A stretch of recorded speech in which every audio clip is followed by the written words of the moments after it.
Bienvenidos al Rincón de la Polilla. Continuaremos con la tercera parte de Asesinato en el Oriente Express y sus capítulos finales. Capítulo 6. Una entrevista con el coronel Arbasnet. El coronel Arbasnet dio claras muestras de disgusto al ser llamado por segunda vez al coche comedor. La expresión de su rostro tampoco la pudo ocultar. Bien? Preguntó tomando asiento. Admita usted mis disculpas por molestarle por segunda vez, dijo Poirot. Pero existen todavía ciertos detalles que creo podrá usted aclarar. ¿De veras? Me resisto a creerlo. Empecemos. ¿Ve usted este limpiapipas? Sí. ¿Le pertenece? No lo sé. Como usted comprenderá, no pongo una marca particular en cada uno de ellos.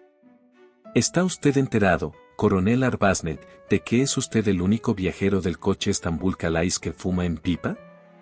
En este caso, es probable que sea mío. ¿Sabe usted dónde fue encontrado? No tengo la menor idea. Fue encontrado junto al cuerpo del hombre asesinado. El coronel Arbasnet enarcó las cejas. ¿Puede usted decirnos, coronel Arbasnet, cómo cree que llegó hasta allí? Lo único que puedo decir con certeza es que yo no lo dejé caer.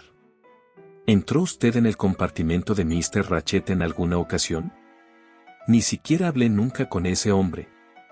¿Ni le habló, ni le asesinó? Las cejas del coronel volvieron a elevarse sardónicamente. Si lo hubiese hecho, no es probable que se lo confesase a usted. Pero puede usted estar tranquilo. No lo asesiné. Muy bien, murmuró Poirot. Carece de importancia. ¿Cómo dice? Que carece de importancia. Oh. Exclamó el coronel, desconcertado, pues no esperaba aquella salida. Comprenderá usted, continuó diciendo Poirot, que lo de limpiapipas carece de importancia. Puedo discurrir otras 11 excelentes explicaciones de su presencia en la cabina de Mr. Ratchet. Arbasnet le miró, asombrado. Yo realmente deseaba verle a usted para otro asunto, continuó Poirot. Miss Debenham quizá le haya dicho que yo sorprendí algunas palabras que cambiaron ustedes en la estación de Konya. Arbasnet no contestó.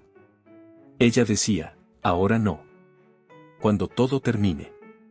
Cuando todo quede atrás. ¿Sabe usted a qué se referían aquellas palabras? Lo siento, Monsieur Poirot, pero debo negarme a contestar a esa pregunta. ¿Pourquoi? Porque prefiero que se la dirija usted antes a la misma Miss Debenham. Ya lo he hecho. ¿Y se negó a explicarlo? Sí. Entonces creo que debería estar perfectamente claro, aun para usted, que mis labios deben permanecer callados. ¿No quiere usted revelar el secreto de una dama? Puede usted interpretarlo de ese modo, si gusta. Miss Debenham me dijo que las palabras se referían a un asunto particular.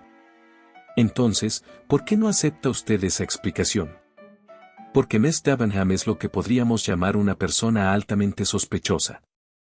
Tonterías. Nada de tonterías. Usted no tiene ninguna prueba contra ella. ¿No es suficiente el hecho de que Miss Debenham fuese institutriz de la familia Armstrong en la época del secuestro de la pequeña Daisy? Hubo un minuto de mortal silencio. Poirot movió la cabeza lentamente. Ya ve usted, añadió, que sabemos más de lo que cree. Si Miss Debenham es inocente, ¿por qué ocultó ese hecho? ¿Y por qué me dijo que no había estado nunca en Estados Unidos? El coronel se aclaró la garganta. ¿No cree posible que esté usted equivocado? No estoy equivocado. ¿Por qué mintió, pues, Miss Debenham? El coronel se encogió de hombros. Será mejor que se lo pregunte a ella. Yo sigo creyendo que se equivoca usted. Poirot levantó la voz y llamó. Uno de los camareros acudió desde el otro extremo del coche. Vaya y diga a la dama inglesa del número 11 que tenga la bondad de venir. Bien, señor. El camarero se alejó. Los 4 hombres permanecieron en silencio. El rostro del coronel Arbasnet parecía como tallado en madera, rígido e impasible. volvió el camarero. La señorita viene ahora mismo, señor. Gracias. Unos minutos más tarde, Mary Debenham entró en el coche comedor. Capítulo 7. La identidad de Mary Debenham. No llevaba sombrero. Entró con la cabeza echada hacia atrás, como en un desafío. La curva de su nariz recordaba una nave surcando valiente un mar embravecido. En aquel momento, Mary Debenham estaba hermosísima. Su mirada se posó en Arbuthnot un instante, solo un instante. Deseaba preguntarle, señorita, ¿por qué nos mintió usted esta mañana? ¿Mentirle yo? No sé a lo que se refiere. ¿Ocultó usted el hecho de que en la época de la tragedia de Armstrong, habitaba usted en aquella casa? Me dijo que no había estado nunca en Estados Unidos. Se la vio palidecer un instante, pero se rehizo enseguida. Sí, dijo. Es cierto. No, señorita, es falso. No me comprende usted. Quiero decir que es cierto, que le mentí a usted. Ah. ¿Lo confiesa? Sus labios se curvaron en una sonrisa. Ciertamente, puesto que usted me ha descubierto. Por lo menos es usted franca, señorita. No creo que me quede otro remedio que serlo. Es cierto. Y ahora, señorita, ¿puedo preguntarle la razón de sus evasivas? ¿No lo adivina usted, señor Poirot? No, por cierto. Tengo que ganarme la vida, dijo ella con un tono de dureza en la voz. ¿Lo que significa?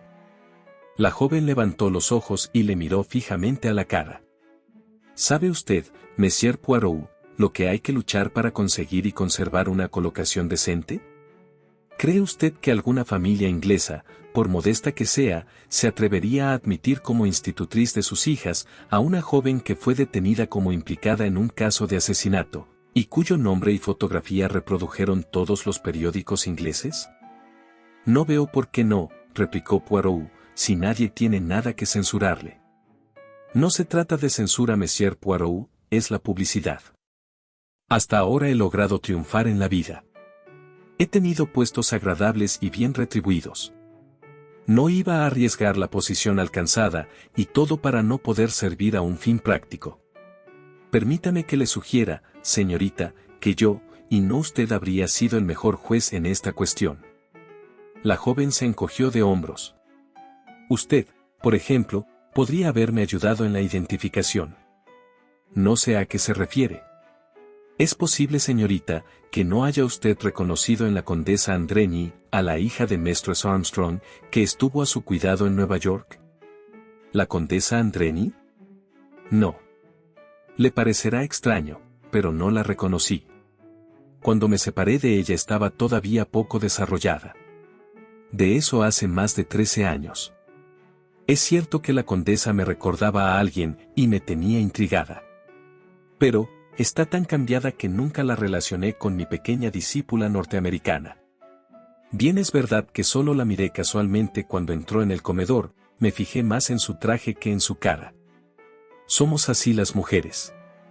Y luego, yo tenía mis preocupaciones. ¿No quiere usted revelarme su secreto, señorita? La voz de Poirot era suave y persuasiva. No puedo, contestó ella en voz baja. Y de pronto, sin que nadie pudiera esperarlo, hundió el rostro entre los brazos y rompió a llorar amargamente, con desesperación. El coronel se puso en pie y corrió a su lado. ¡Por Dios! Cayó y se encaró fieramente con Poirot. No dejaré un hueso sano en su cuerpo, miserable. Le amenazó. Señor. Protestó Monsieur Poirot. Arbuthnot se volvió a la joven. Mary, por amor de Dios. La joven se puso en pie. No es nada, me siento bien. ¿Me necesita usted para algo más, Monsieur Poirot? Si me necesita, vaya a verme. Oh, qué tonterías estoy haciendo. Salió apresuradamente del coche. Arbuthnot, antes de seguirla, se encaró una vez más con Poirot. Miss Debenham no tiene nada que ver con este asunto, nada. ¿Lo oye usted? Si vuelve a molestarla, tendrá que entendérselas conmigo. Dicho esto, salió del salón. Me gusta ver a un inglés enfadado, dijo Poirot. Son muy divertidos. Cuanto más emocionados están, menos dominan la lengua. Pero a Monsieur Bourke no le interesaban las reacciones emocionales de los ingleses. Se sentía abrumado de admiración hacia su amigo. «Mon cher, es usted asombroso», exclamó. Otra suposición acertada, es formidable. Es increíble con qué facilidad averigua usted las cosas, dijo el doctor Constantine no menos admirado. Oh. Esta vez no ha tenido mérito. La condesa Andreni me lo dijo todo en realidad. ¿Comment? Yo no me di cuenta. ¿Recuerdan ustedes que le pregunté por su institutriz o señorita de compañía? Yo ya había decidido en mi imaginación que si Mary Debenham estaba complicada en el asunto, tenía que haber vivido con la familia Armstrong, desempeñando semejantes cargos. Sí, pero la condesa Andreni describió una persona completamente diferente. Es cierto. Dijo que era una mujer alta, de mediana edad, con cabellos rojos, algo en fin, completamente opuesto en todos los aspectos a Miss Debenham. Pero después, tuvo que inventar rápidamente un nombre para tal mujer, y la inconsciente asociación de ideas la delató. Dijo que se llamaba Miss Freebody, ¿recuerdan? Sí. Bien, no sé si la conocerán ustedes, pero hay una tienda en Londres que se llamaba hasta hace poco Debenham y Freebody. Con el nombre de Debenham en la cabeza, la condesa buscó otro rápidamente, y el primero que se le ocurrió fue Freebody. Yo me di cuenta de ello enseguida. Otra mentira, refunfuñó Monsieur Bourke. ¿Qué necesidad tuvo de mentir? Posiblemente también por lealtad, lo cual dificulta un poco las cosas. Mi Dios. Dijo Monsieur Bourke, indignado. Pero, ¿es que en este tren miente todo el mundo? Eso, contestó Poirot, es lo que vamos a averiguar. Capítulo 8. Más revelaciones sorprendentes. No me sorprendería ahora, dijo Monsieur Bourke, que todos los viajeros confesasen que han estado al servicio de la familia Armstrong. He aquí una observación profunda, dijo Poirot. ¿Le agradaría escuchar lo que tiene que decir su sospechoso favorito, el italiano? ¿Va usted a comprobar otra de sus ya famosas suposiciones? Precisamente. El suyo es realmente un caso extraordinario, dijo el doctor Constantin. Nada de eso, es de lo más natural, repuso Poirot. Monsieur Bourke agitó los brazos con cómica desesperación. Si a eso lo llama usted natural, mon ami. Le faltaron las palabras. Poirot, entretanto, había llamado a un empleado del comedor para que fuese a buscar a Antonio Foscarelli. El corpulento italiano tenía al entrar una expresión de cansancio. Sus nerviosas miradas se pasearon de un lado a otro, como un animal atrapado. ¿Qué desean ustedes?, preguntó. No tengo nada que decir, nada absolutamente. Por Dios. Sacudió un puñetazo sobre la mesa. Sí, tiene usted algo más que decirnos, replicó Poirot con firmeza. La verdad. ¿La verdad? Disparó una mirada de zozobra a Poirot. Había desaparecido la campechana afabilidad de sus modales. Pero sí. Es posible que yo ya la sepa. Pero será un punto a su favor si sale de su boca espontáneamente. Habla usted como la policía norteamericana. Canta claro, es lo que acostumbra a decir. Ah. ¿Tiene usted experiencia de lo que es la policía de Nueva York? Nunca pudo probar nada contra mí, pero no fue por no intentarlo. Eso fue en el caso de Armstrong, ¿no es cierto?, preguntó Poirot. ¿Era usted el chofer? Su mirada se encontró con la del italiano. Desapareció como por encanto la jactancia del corpulento individuo, cual si se tratase de un globo pinchado. Si lo sabe, ¿por qué me lo pregunta? ¿Por qué mintió usted esta mañana? Por razones del negocio. Además, no confío en la policía yugoslava, odia a los italianos. No me habría hecho justicia. Quizá fuese exactamente justicia lo que le habría hecho a usted. No, yo no tengo nada que ver con lo ocurrido anoche. No abandoné mi cabina un momento. El inglés puede decirlo. No fui yo quien mató a ese cerdo, a Ratchet. No podrá probar nada contra mí. Poirot escribió algo sobre una hoja de papel. Luego dijo tranquilamente: muy bien. Puede usted retirarse. Foscarelli no se decidió a hacerlo. ¿Se da usted cuenta de que no fui yo quien, de que no tengo nada que ver con este asunto?, insistió. He dicho que puede retirarse. Esto es una conspiración. ¿Quieren ustedes perderme? Y todo por un cerdo que debió ir a la silla eléctrica. Fue una infamia que lo absolviesen. Si hubiese sido yo, me habrían detenido, pero no fue usted. Usted no tuvo nada que ver con el secuestro de la chiquilla. ¿Qué está usted diciendo? Si aquella chiquilla era el encanto de la casa. Tonio, me llamaba. Y se metía en el coche, y fingía manejar el volante. Todos la adorábamos. Hasta la policía llegó a comprenderlo. Oh, la pobre pequeña. Se había suavizado su voz, se le arrasaron los ojos de lágrimas. De pronto giró bruscamente y salió del coche comedor. Pietro, llamó Poirot. Acudió apresuradamente el empleado del coche comedor. Avise a la número 10, a la señora sueca. Bien, monsieur. ¿Otro?, exclamó monsieur Bourg. Ah, no, no es posible. Le digo a usted que no es posible. Mon cher, tenemos que indagar. Aunque al final todos los viajeros prueben que tenían un motivo para matar a Ratchet, tenemos que averiguarlo. Y una vez que lo averigüemos, determinaremos de una vez para siempre quién es el culpable. La cabeza me da vueltas, gimió monsieur Bourg. Greta Olson llegó acompañada del empleado. Lloraba amargamente. Se dejó caer en una silla frente a Poirot, y se secó el llanto con un gran pañuelo. No se aflija usted, señorita, no se aflija usted, le dijo Poirot, palmeteándole un hombro. Unas pocas palabras de verdad, eso es todo. ¿Era usted la niñera encargada de la pequeña Daisy Armstrong? Es cierto, gimió la infeliz mujer. Oh, era un ángel, un verdadero ángel. No conocía otra cosa que la bondad y el amor, y nos la arrebató aquel malvado. Pobre madre, que ya no volvió a ver más que su cuerpecillo destrozado. Ustedes no pueden comprender, porque no estuvieron allí como yo, porque no presenciaron la terrible tragedia, porque no dije la verdad esta mañana. Pero tuve miedo de comprometerme. Tanta alegría me dio que el malvado hubiese muerto, que ya no pudiese torturar y asesinar a inocentes criaturas. Ah, no puedo hablar, no tengo palabras para. Poirot volvió a repetir sus palmaditas en el hombro. Vamos, lo comprendo todo. No le haré más preguntas. Basta con que haya usted confesado la verdad. Greta Olson se puso en pie, entre inarticulados sollozos, y se dirigió a ciegas hacia la puerta. Al llegar a ella tropezó con un individuo que entraba.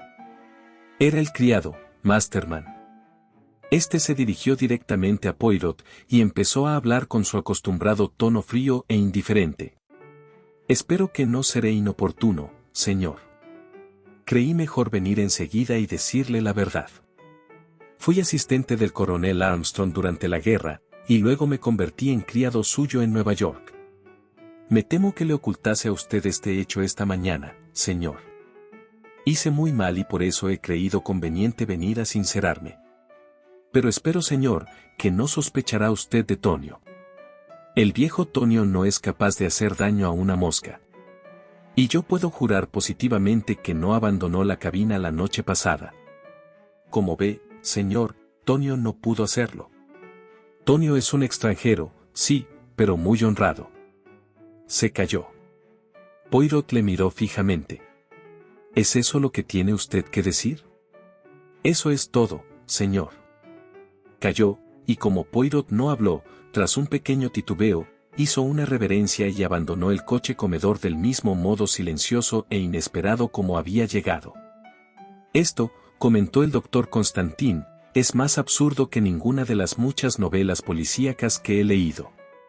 Opino lo mismo que usted, dijo Monsieur Bout. De los 12 viajeros de este coche, 9 han demostrado que tenían alguna relación con el caso Armstrong. ¿A quién llamamos ahora? Casi puedo darle la contestación a su pregunta, respondió Poirot. Aquí viene nuestro sabueso norteamericano Mr. Hartman. ¿Vendrá también a confesar? Antes de que Poirot pudiera contestar, el norteamericano llegó junto a la mesa, y sin más preámbulos, se sentó frente a ellos y empezó a hablar. Pero, ¿qué pasa en el tren? Parece una casa de locos. Poirot le hizo un guiño y le preguntó de sopetón. ¿Está usted completamente seguro, Mr. Hartman, de que no era usted el jardinero de la familia Armstrong? No tenían jardinero, contestó Mr. Hartman. ¿O el mayordomo? No reúno condiciones para un puesto como este. No, nunca tuve relación con la casa Armstrong, pero empiezo a creer que soy el único viajero de este intrigante tren que no la tuvo. Es ciertamente algo sorprendente, dijo Poirot con algo de ironía. C'est rigolo, intervino Monsieur Bout. ¿Tiene usted algunas ideas propias sobre el crimen, Mr. Hartman? Inquirió Poirot. No, señor. Me confieso vencido. Todos los viajeros no pueden estar complicados, pero descubrir quién es el culpable es superior a mis fuerzas. Me gustaría saber cómo logró usted averiguar lo que sabe. Por simples conjeturas, amigo mío. Entonces hay que convenir que es usted un estupendo conjeturador. Se lo diré a todo el mundo. Mr. Hartman se retrepó en su asiento y miró a Poirot con admiración. Me perdonará usted, dijo, pero nadie lo diría por su aspecto. Me descubro ante usted, me descubro. Es usted muy bondadoso, Mr. Hartman. Nada de eso. Le hago mera justicia. De todos modos, añadió Poirot, el problema no está todavía resuelto. ¿Podemos decir con seguridad que sabemos quién mató a Ratchet? Exclúyame a mí, dijo Mr. Hartman. Yo no sé nada de nada, pero reboso admiración. Lo único que me extraña es que no mencione usted a las 2 personas que faltan, la doncella y la anciana norteamericana. ¿Es que debemos suponer que son las únicas inocentes del tren? A menos, repuso sonriendo Poirot, que podamos acoplarlas a nuestra pequeña colección como ama de llaves y cocinera de la familia Armstrong. Bien, nada en el mundo me sorprendería ahora, dijo Mr. Hartman con tranquila resignación. Repito que este tren es una casa de locos. Ah, Moncher, eso sería forzar demasiado las coincidencias, objetó Monsieur Bout. Todos los viajeros no pueden estar comprometidos. Poirot se le quedó mirando. No me comprende usted, dijo. No me comprende en absoluto. Dígame, ¿sabe quién mató a Ratchet? ¿Y usted? Repitió el otro. Yo sí, contestó Poirot. Hace tiempo que lo sé. Está tan claro que me maravilla que no lo haya usted visto también, miró a Hartman y le preguntó. ¿Y usted? El detective movió la cabeza y miró a Poirot con curiosidad. Yo tampoco, contestó. No tengo la menor idea. ¿Quién de ellos fue? Poirot guardó silencio un momento. Luego dijo. ¿Será usted tan amable, Mr. Hartman, de reunirlos a todos aquí? Hay 2 soluciones posibles del caso y quiero exponerlas ante todos ustedes. Capítulo 9. Poirot propone 2 soluciones. Los viajeros fueron llegando al coche comedor y tomaron asiento en torno a las mesas. Unos más y otros menos tenían la misma expresión, una mezcla de expectación y temor. La señora sueca gimoteaba y Mistress Hubbard la consolaba. Debe usted tranquilizarse, querida. Todo marchará bien, no hay que perder la serenidad.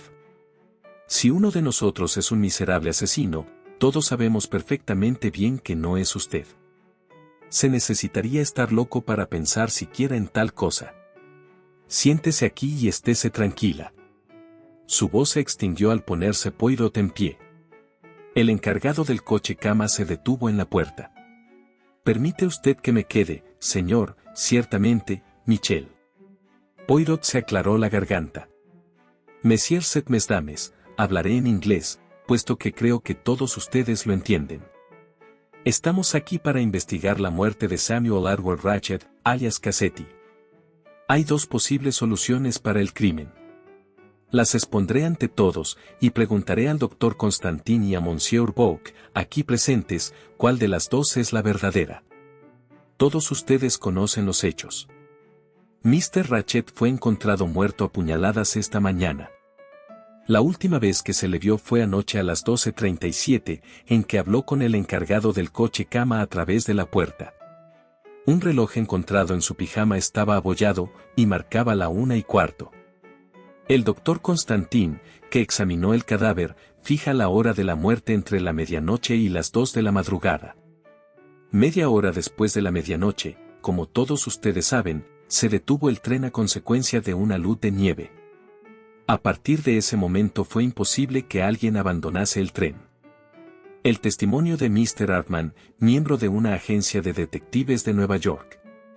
Varias cabezas se volvieron para mirar a Mr. Hartman, demuestra que nadie pudo pasar por delante de su compartimento, número 16, al final del pasillo, sin ser visto por él. Nos vemos, por tanto, obligados a admitir la conclusión de que el asesino tiene que encontrarse entre los ocupantes de un determinado coche, el Istanbul Calais. Pero expondré a ustedes una hipótesis alternativa. Es muy sencilla. Mr. Ratchet tenía un cierto enemigo a quien temía. Dio a Mr. Hartman su descripción, y le dijo que el atentado, de efectuarse, se realizaría con toda probabilidad en la segunda noche de viaje. Pero tengan en cuenta, señoras y caballeros, que Mr. Ratchet sabía bastante más de lo que dijo. El enemigo, como Mr. Ratchet esperaba, subió al tren en Belgrado, o posiblemente en Vinkovci, por la puerta que dejaron abierta el coronel Arbuthnot y Mr. McQueen, cuando bajaron al andén. Iba provisto de un uniforme de empleado de coche-cama, que llevaba sobre su traje ordinario, y de una llave maestra que le permitió el acceso al compartimento de Mr. Ratchet, a pesar de estar cerrada la puerta. Mr. Ratchet estaba bajo la influencia de un somnífero. Aquel hombre apuñaló a su víctima con gran ferocidad, y abandonó la cabina por la puerta de comunicación, con el compartimento de Mistress Hubbard. Así fue, dijo Mistress Hubbard con enérgicos movimientos de cabeza. Al pasar, continuó diciendo Poirot, arrojó la daga en la esponjera de Mistress Hubbard. Sin darse cuenta, perdió un botón de su chaqueta. Después salió al pasillo, metió apresuradamente el uniforme en una maleta que encontró en un compartimento momentáneamente desocupado, y unos instantes más tarde, vestido con sus ropas ordinarias, abandonó el tren poco antes de ponerse en marcha. Para bajar utilizó el mismo camino que antes, la puerta próxima al coche comedor. Todo el mundo ahogó un suspiro. ¿Qué hay de aquel reloj?, preguntó Mr. Hartman. Ahí va la explicación. Mr. Ratchet omitió retrasar el reloj una hora, como debió haberlo hecho en Tsaribrod. Su reloj marcaba todavía la hora de Europa Oriental, que está una hora adelantada con respecto a la Europa Central. Eran las 12:15 cuando Mr. Ratchet fue apuñalado, no la 1:15. Pero esa explicación es absurda, exclamó Monsieur Bourque. ¿Qué nos dice de la voz que habló desde la cabina a la 1:23? ¿Fue la voz de Ratchet o la de su asesino? No necesariamente. Pudo ser una tercera persona. Alguien que entró a hablar con Ratchet y lo encontró muerto. Tocó entonces el timbre para que acudiese el encargado, pero después tuvo miedo de que se le acusase del crimen, y habló fingiendo que era Ratchet. «C'est posible», admitió Monsieur Bourque de mala gana. Poirot miró a Mistress Hubbard. «¿Qué iba usted a decir, madame?» «Pues, no lo sé exactamente». «¿Cree usted que yo también olvidé retrasar mi reloj?» «No, madame». «Creo que oyó usted pasar al individuo, pero inconscientemente. Más tarde tuvo usted la pesadilla de que había un hombre en su cabina y se despertó sobresaltada, y tocó el timbre para llamar al encargado». La princesa Dragomirov miraba a Poirot con un gesto de ironía. «¿Cómo explica usted la declaración de mi doncella, señor?», preguntó. «Muy sencillamente, madame. Su doncella reconoció como propiedad de usted el pañuelo que le enseñé». Y, aunque un poco torpemente, trató de disculparla.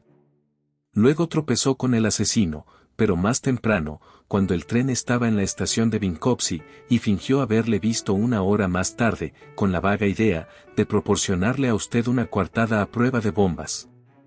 La princesa inclinó la cabeza. «¿Ha pensado usted en todo, señor? Le admiro». Reinó el silencio. De pronto, un puñetazo que el doctor Constantín descargó sobre la mesa sobresaltó a todos. «No, no y no», exclamó. «Esa es una explicación que no resiste el menor análisis. El crimen no fue cometido así, y Monsieur Poirot tiene que saberlo perfectamente». Poirot le lanzó una significativa mirada. «Creo», dijo, «que tendré que darle mi segunda solución. Pero no abandone esta demasiado bruscamente. Quizás esté de acuerdo con ella un poco más tarde». Volvió a enfrentarse con los otros. «Hay otra posible solución del crimen. He aquí cómo llegué a ella. Una vez que hube escuchado todas las declaraciones, me recosté, cerré los ojos y me puse a pensar. Se me presentaron ciertos puntos como dignos de atención. Enumeré esos puntos a mis dos colegas. Algunos los he aclarado ya, entre ellos una mancha de grasa en un pasaporte, etc. Recordaré ligeramente los demás. El primero y más importante es una observación que me hizo Monsieur Bourke en el coche comedor, durante la comida, al día siguiente de nuestra salida de Estambul.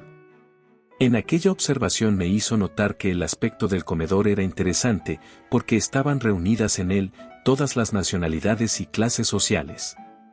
Me mostré de acuerdo con él, pero cuando este detalle particular volvió a mi imaginación, me pregunté si tal mezcolanza habría sido posible en otras condiciones. Y me contesté, solo en los Estados Unidos. En los Estados Unidos puede haber un hogar familiar compuesto por diversas nacionalidades, un chofer italiano, una institutriz inglesa, una niñera sueca, una doncella francesa, y así sucesivamente. Esto me condujo a mi sistema de conjeturar, es decir, que atribuía a cada persona un determinado papel en el drama Armstrong, como un director a los actores de su compañía. Esto me dio un resultado extremadamente interesante, satisfactorio y con visos de realidad. Examiné también en mi imaginación la declaración de cada uno de ustedes y llegué a curiosas deducciones. Recordaré en primer lugar la declaración de Monsieur McQueen. En mi primera entrevista con él no hubo nada de particular. Pero en la segunda me hizo una extraña observación. Le había hablado yo del hallazgo de una nota en que se mencionaba el caso Armstrong, y él me contestó, pero sí debía, pero hizo una pausa y continuó, quiero decir que seguramente fue un descuido del viejo. Enseguida me di cuenta de que aquello no era lo que había empezado a decir. Supongamos que lo que quiso decir fuese, pero sí debió quemarse. En este caso, McQueen conocía la existencia de la nota y su destrucción. En otras palabras, era el asesino verdaderamente o un cómplice del asesino. Vamos ahora con el criado. Dijo que su amo tenía la costumbre de tomar un somnífero cuando viajaba en tren. Eso podía ser verdad, pero ¿se explica que lo tomase Ratchet anoche? La pistola automática guardada bajo su almohada desmiente esa afirmación. Ratchet se proponía estar alerta la pasada noche. Cualquiera que fuese el narcótico que se le administrara, tuvo que hacerse sin su conocimiento. ¿Por quién? Evidentemente, sin lugar a ninguna duda, por McQueen o el criado. Llegamos ahora al testimonio de Mr. Hartman. Yo creí todo lo que dijo acerca de su identidad, pero cuando habló de los métodos que había empleado para cuidar a Mr. Ratchet, su historia me pareció absurda. El único medio eficaz de proteger a Mr. Ratchet habría sido pasar la noche en su compartimento o en algún sitio desde donde pudiera vigilar la puerta. La única cosa que su declaración mostró claramente fue que ninguno de los viajeros de aquella parte del tren podía posiblemente haber asesinado a Ratchet. Ello trazaba un claro círculo en torno al coche Stambul Calais, y como me pareció un hecho algo extraño e inexplicable, tomé nota de él para volverlo a examinar. Todos ustedes estarán probablemente enterados a estas horas de las palabras que sorprendí, entre Miss Davenham y el coronel Arbuthnot. Lo que más atrajo mi atención fue que el coronel la llamase Mary y que la tratase en términos de clara intimidad. Pero el coronel tenía que aparentar que la había conocido solamente unos días antes, y yo conozco a los ingleses del tipo del coronel. Aunque se hubiese enamorado de la joven a primera vista, habría avanzado lentamente y con decoro, sin precipitar las cosas. Por tanto, deduje que el coronel Arbuthnot y Miss Debenham se conocían en realidad muy bien, y fingían por alguna razón ser extraños. Otro pequeño detalle fue su fácil familiaridad con el término larga distancia, aplicado a una llamada telefónica. Sin embargo, Miss Debenham me había dicho que no había estado nunca en los Estados Unidos, donde tan corriente es aquella expresión. Pasemos a otro testigo. Mistress Hubbard nos había dicho que, tendida en la cama, no podía ver si la puerta de comunicación tenía o no echado el cerrojo, y por eso rogó a Miss Olsen que lo mirase. Ahora bien, aunque su afirmación hubiese sido perfectamente cierta, de haber ocupado uno de los compartimentos número 2, 4, 12 o algún número par, donde el cerrojo está directamente colocado bajo el tirador de la puerta, en los números impares, tales como el compartimento número 3, el cerrojo está muy por encima del tirador y por lo tanto, no podía haber sido tapado por la esponjera. Me vi pues, obligado a llegar a la conclusión de que Mistress Hubbard había inventado un incidente que jamás había ocurrido. Y permítame que diga ahora algunas palabras acerca del tiempo. A mi parecer, el punto realmente interesante sobre el reloj abollado fue el sitio en que lo encontramos, en un bolsillo del pijama de Rachet, lugar incómodo y absurdo para guardar un reloj, especialmente cuando existe un gancho para colgarlo a la cabecera de la cama.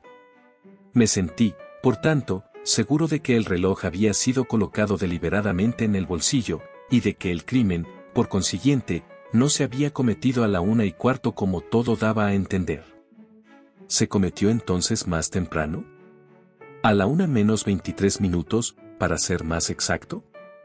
Mi amigo Monsieur Bourke avanzó como argumento en favor de tal hipótesis, el grito que me despertó. Pero si Rachet estaba fuertemente narcotizado, no pudo gritar. Si hubiese sido capaz de gritar, lo habría sido igualmente para intentar defenderse, y no había indicios de que se hubiese producido lucha alguna. Recordé que McQueen me había llamado la atención, no una, sino 2 veces, y la segunda de un modo ostensible, sobre el hecho de que Rachet no sabía hablar francés. Llegué entonces a la conclusión de que todo lo sucedido entre la 1 y la 1:23 había sido una comedia representada en mi honor. Cualquiera podría haber comprendido lo del reloj, es un truco muy común en las historias de detectives. Con él se pretendía que yo fuese víctima de mi propia perspicacia, y que llegase a suponer, que puesto que Rachet no hablaba francés, la voz que oía a la 1:23 no podía ser la suya ya que tenía que estar muerto. Pero estoy seguro de que a la 1:23 Rachet vivía todavía y dormía en su soporífero sueño. Pero el truco dio resultado. Abrí mi puerta y me asomé. Oí realmente la frase francesa utilizada. Por si yo fuese tan increíblemente torpe que no comprendiese el significado de esa frase, alguien se encargó de llamarme la atención. Mr. McQueen lo hizo abiertamente. Perdóneme, Monsieur Poirot, me dijo, no pudo ser Mr. Rachet quien habló, no sabe hablar francés. Veamos cuál fue la verdadera hora del crimen y quién mató a Mr. Rachet. En mi opinión, y esto es solamente una opinión, Mr. Rachet fue muerto en un momento muy próximo a las 2, hora máxima que el doctor nos da como posible. En cuanto a quién le mató. Hizo una pausa, mirando a su auditorio. No podía quejarse de falta de atención. Todas las miradas estaban fijas en él. Tal era el silencio que podría haberse oído caer un alfiler. Poirot prosiguió lentamente. Me llamó la atención particularmente la extraordinaria dificultad de probar algo contra cualquiera de los viajeros del tren, y la curiosa coincidencia de que cada declaración proporcionaba la coartada a uno determinado. Así, Mr. McQueen y el coronel Arbuthnot se proporcionaron coartadas uno a otro, y se trataba de 2 personas, entre las que parecía muy improbable que hubiese existido anteriormente alguna amistad. Lo mismo ocurrió con el criado inglés y el viajero italiano, con la señora sueca y con la joven inglesa. Yo me dije, esto es extraordinario, no pueden estar todos de acuerdo. Y entonces, señores, vi todo claro. Todos estaban de acuerdo, efectivamente. Una coincidencia de tantas personas relacionadas con el caso Armstrong viajando en el mismo tren era, no solamente improbable, era imposible. No podía ser una casualidad, sino un designio. Recuerdo una observación del coronel Arbuthnot acerca del juicio por jurados. Un jurado se compone de 12 personas. Había 12 viajeros, y Ratchet fue apuñalado 12 veces. El detalle que siempre me preocupó, la extraordinaria afluencia de viajeros en el coche Estambul Calais en una época tan intempestiva del año, quedaba explicado. Ratchet había escapado a la justicia en Estados Unidos. No había duda de su culpabilidad. Me imaginé un jurado de 12 personas nombrado por ellas mismas, que le condenaron a muerte y se vieron obligadas por las exigencias del caso a ser sus propios ejecutores. E inmediatamente, basado en tal suposición, todo el asunto resultó de una claridad meridiana. Lo vi como un mosaico perfecto en el que cada persona desempeñaba la parte asignada. Estaba de tal modo dispuesto, que si sospechaba de una de ellas, el testimonio de una o más de las otras salvaría al acusado, y demostraría la falsedad de la sospecha. La declaración de Hartman era necesaria para, en el caso de que algún extraño fuese sospechoso del crimen, poder proporcionarle una coartada. Los viajeros del coche de Estambul no corrían peligro alguno. Hasta el menor detalle fue revisado de antemano. Todo el asunto era un rompecabezas tan hábilmente planeado, de tal modo dispuesto, que cualquier nueva pieza que saliese a la luz, haría la solución del conjunto más difícil. Como mi amigo Monsieur Bock observó, el caso parecía prácticamente imposible. Esa era exactamente la impresión que se intentó producir. ¿Lo explica todo esta solución? Sí, lo explica. La naturaleza de las heridas, infligidas cada una por una persona diferente. Las falsas cartas amenazadoras, falsas, puesto que eran irreales, escritas solamente para ser presentadas como pruebas. Indudablemente hubo cartas verdaderas, advirtiendo a Ratchet de su muerte, que McQueen destruyó, sustituyéndolas por las otras. La historia de Hartman de haber sido llamado por Ratchet, mentira todo desde el principio hasta el fin, la descripción del mítico hombre bajo y moreno con voz afeminada, descripción conveniente, puesto que tenía el mérito de no acusar a ninguno de los verdaderos encargados del coche cama, y podía aplicarse igualmente a un hombre que a una mujer. La idea de matar a puñaladas es, a primera vista, curiosa, pero si se reflexiona, nada se acomodaba a las circunstancias tan bien. Una daga era un arma que podía ser utilizada por cualquiera, débil o fuerte, y que no hacía ruido. Me imagino, aunque quizá me equivoque, que cada persona entró por turno en el compartimento de Mr. Ratchet, que se hallaba a oscuras, a través del de Mestres Hubbard, y descargó su golpe. De este modo ninguna persona sabrá jamás quién le mató verdaderamente. La carta final, que Ratchet encontró probablemente sobre su almohada, fue cuidadosamente quemada. Sin ningún indicio que insinuase el caso Armstrong, no había absolutamente razón alguna para sospechar de ninguno de los viajeros del tren. Se atribuía el crimen a un extraño, y el hombre bajo y moreno de voz afeminada, habría sido realmente visto por uno o más de los viajeros que abandonarían el tren en Broad. No sé exactamente lo que sucedió cuando los conspiradores descubrieron que parte de su plan era imposible, debido al accidente de la nieve. Hubo, me imagino, una apresurada consulta y en ella se decidió seguir adelante. Era cierto que ahora todos y cada uno de los viajeros podrían resultar sospechosos, pero esa posibilidad ya había sido prevista y remediada. Lo único que había que hacer era procurar aumentar la confusión. Para ello se dejaron caer en el compartimento del muerto 2 pistas, una que acusaba al coronel Arbuthnot, que tenía la coartada más firme y cuya relación con la familia Armstrong era probablemente la más difícil de probar, y otro, el pañuelo que acusaba a la princesa Dragomirov, quien, en virtud de su posición social, su particular debilidad física y su coartada atestiguada por la doncella y el encargado, se encontraba prácticamente en una situación inexpugnable. Y para embrollar más el asunto se puso un nuevo obstáculo, la mítica mujer del kimono escarlata. Yo mismo tenía que ser testigo de la existencia de esa mujer. Alguien descargó un fuerte golpe en mi puerta. Me levanté y asomé al pasillo, y vi que el kimono escarlata desaparecía a lo lejos. Una acertada selección de personas, el encargado, Miss Debenham y McQueen, también la habían visto. Alguien colocó después el kimono en mi maleta, mientras yo realizaba mis interrogatorios en el coche comedor. No sé de dónde pudo venir la prenda. Sospecho que era propiedad de la condesa Andreni, puesto que su equipaje contenía solamente una bata muy vaporosa, más apropiada para tomar el té que para mostrarse en público. Cuando McQueen se enteró de que la carta por el tan cuidadosamente quemada había escapado en parte a la destrucción y que la palabra Armstrong era una de las que habían quedado, debió comunicárselo inmediatamente a los otros. Fue en este momento cuando la situación de la condesa Andreni se hizo crítica y su marido se dispuso inmediatamente a alterar el pasaporte. Pero tuvieron mala suerte por segunda vez. Todos y cada uno se pusieron de acuerdo para negar toda relación con la familia Armstrong. Sabían que yo no tenía medios inmediatos para descubrir la verdad, y no creían que profundizara en el asunto, a menos que se despertasen mis sospechas sobre determinada persona. Hay ahora otro punto más que considerar. Admitiendo que mi hipótesis del crimen es la correcta, y yo entiendo que tiene que serlo, el mismo encargado del coche cama tenía que adherirse al complot. Pero si es así, tenemos 13 personas, no 12. En lugar de la acostumbrada fórmula, de tantas personas una es culpable, me vi enfrentado con el problema de que, entre 13 personas, una y solo una era inocente. ¿Quién?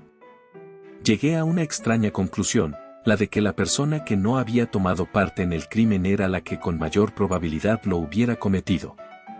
Me refiero a la condesa Andreni. Me impresionó la ansiedad de su esposo cuando me juró solemnemente por su honor que su esposa no abandonó su cabina aquella noche.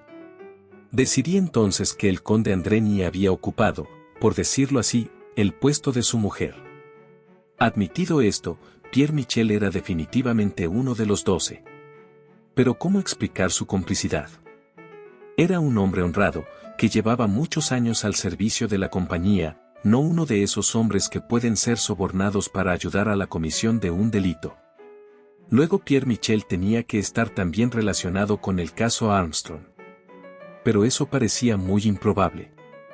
Entonces recordé que la niñera que se suicidó era francesa, y suponiendo que la desgraciada muchacha fuera hija de Pierre Michel, quedaría todo explicado, como explicaría también el lugar elegido como escenario del crimen. ¿Hay alguno más cuya participación en el drama no está clara? Al coronel Arbuthnot le supongo amigo de los Armstrong. Probablemente estuvieron juntos en la guerra. Respecto a la doncella, Hildegard Schmidt, casi me atrevería a indicar el lugar que ocupó en la casa. Quizás sea demasiado goloso, pero olfateo a las buenas cocineras instintivamente. Le puse una trampa y cayó en ella. Le dije que sabía que era una buena cocinera. Y ella contestó, sí, ciertamente todas mis señoras opinaron así. Ahora bien, si una mujer está empleada como doncella, los amos rara vez tienen ocasión de saber si es o no buena cocinera. Vamos ahora con Armand. Definitivamente parecía no haber estado relacionado con la casa Armstrong. Yo solamente pude imaginar que había estado enamorado de la muchacha francesa. Le hablé del encanto de las mujeres extranjeras, y una vez más obtuve la reacción que buscaba. Los ojos se le empañaron de lágrimas, que él fingió atribuir al deslumbramiento producido por la nieve. Queda Mistress Hubbard. A mi parecer, Mistress Hubbard desempeñó el papel más importante del drama. Como ocupante del compartimento inmediato a Rachet, estaba más expuesta a las sospechas que ninguna otra persona. Las circunstancias no le permitían tampoco contar con una sólida coartada. Para desempeñar el papel que desempeñó, una perfectamente natural y ligeramente ridícula madre norteamericana, se necesitaba una artista. Pero había una artista relacionada con la familia Armstrong, la madre de Mistress Armstrong, Linda Arden, la actriz. Guardó silencio por unos momentos. Y entonces, con una voz rica y armoniosa, completamente diferente de la que había utilizado durante todo el viaje, Mistress Hubbard exclamó: Siempre procuré desempeñar bien mis papeles. Y prosiguió con voz tranquila y soñadora. El tropiezo de la esponjera fue estúpido. Ello demuestra que se debe ensayar siempre concienzudamente. Si lo hubiera hecho así, me habría dado cuenta de que los cerrojos ocupaban lugar diferente en las cabinas pares que en las impares. La actriz cambió ligeramente de posición y miró a Poirot. Lo sabe usted ya todo, Monsieur Poirot. Es usted un hombre maravilloso. Pero ni aún así puede imaginarse lo que fue aquel espantoso día en Nueva York. Yo estaba loca de dolor, y lo mismo los criados, y hasta el coronel Arbuthnot, que se encontraba con nosotros. Era el mejor amigo de John Armstrong. Me salvó la vida en la guerra, dijo Arbuthnot. Decidimos entonces, quizás estábamos realmente locos, que la sentencia de muerte a la que Cassetti había escapado había que ejecutarla fuera como fuese. Éramos 12, o más bien 11, pues el padre de Suzanne se encontraba en Francia. Lo primero que se nos ocurrió fue echar a suertes para ver quién debía actuar, pero al final acordamos poner en práctica lo que hemos hecho. Fue el chófer, Antonio, quien lo sugirió. Mary coordinó después todos los detalles con Héctor McQueen. Este siempre adoró a Sonia, mi hija, y fue él quien nos explicó exactamente cómo el dinero de Cassetti había por fin conseguido salvarle de la silla eléctrica. Nos llevó mucho tiempo perfeccionar nuestro plan. Teníamos primero que localizar a Ratchet. Hartman lo logró al fin. Luego tuvimos que conseguir que Masterman y Héctor consiguieran sus empleos, o al menos uno de ellos. Lo logramos también. A continuación nos pusimos en contacto con el padre de Suzanne. El coronel Arbuthnot tuvo la feliz ocurrencia de que nos juramentásemos los 12. No le agradaba la idea de que apuñalásemos a Ratchet, pero se mostró muy de acuerdo en que resolvería la mayor parte de nuestras dificultades. El padre de Suzanne accedió a secundar nuestros planes. Suzanne era su única hija. Sabíamos por Héctor que Ratchet regresaría del este en el Orient Express, y como Pierre Michel prestaba sus servicios en aquel tren, la ocasión era demasiado buena para ser desaprovechada. Además, sería un buen procedimiento para no comprometer en este delicado asunto a ningún extraño. El marido de mi hija conocía, naturalmente, nuestro proyecto, e insistió en acompañarla en el tren. Héctor, entretanto, se las arregló para que Ratchet eligiese para viajar el día en que Michel estuviese de servicio. Nos proponíamos ocupar todo el coche Estambul Calais, pero desgraciadamente no pudimos conseguir una de las cabinas. Estaba reservada desde hacía tiempo para un director de la compañía. Mr. Harris, por supuesto, era un mito. Pero habría sido tan terrible tropiezo que algún extraño compartiese la cabina de Héctor. Y entonces, casualmente, en el último momento se presentó usted. Hizo una pausa. Bien, continuó, ya lo sabe usted todo, Monsieur Poirot. ¿Qué va usted a hacer ahora? ¿No podría usted conseguir que toda la culpa recaiga sobre mí? Habría apuñalado voluntariamente 12 veces a aquel canalla. No solo era responsable de la muerte de mi hija y de mi nietecita, sino también de otra criatura que podía vivir feliz ahora. Y no solamente eso. Murieron otros niños antes que Daisy, podían morir muchos más en el futuro. La sociedad le había condenado, nosotros no hicimos más que ejecutar la sentencia. Pero es innecesario mencionar a mis compañeros. Son personas buenas y fieles. El pobre Michel. Mary y el coronel Arbuthnot, que se quieren tanto.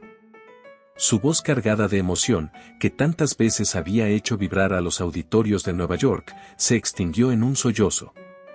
Poirot miró a su amigo. Usted es un director de la compañía, Monsieur Bourke. ¿Qué dice usted? En mi opinión, Monsieur Poirot, dijo, la primera hipótesis que nos expuso usted es la verdadera, decididamente la verdadera. Sugiero que sea esa la solución que ofrezcamos a la policía yugoslava cuando se presente. ¿De acuerdo, doctor Constantin? Totalmente de acuerdo, contestó el doctor. Y con respecto al testimonio médico, creo que el mío era algo fantástico. Lo estudiaré mejor. Entonces, dijo Poirot, como ya he expuesto mi solución ante todos ustedes, tengo el honor de retirarme completamente del caso. Fin. Aquí termina la obra, Asesinato en el Orient Express, de nuestra querida autora y reina del misterio, Agatha Christie. Muchas gracias por habernos seguido, capítulo a capítulo, hasta el final. Gracias por haber escuchado otro programa más en el Rincón de la Polilla. Si has disfrutado de este programa, regálanos tu maravilloso like y le invitamos a suscribirse si aún no lo has hecho. Muchas gracias por todo su apoyo. Hasta pronto.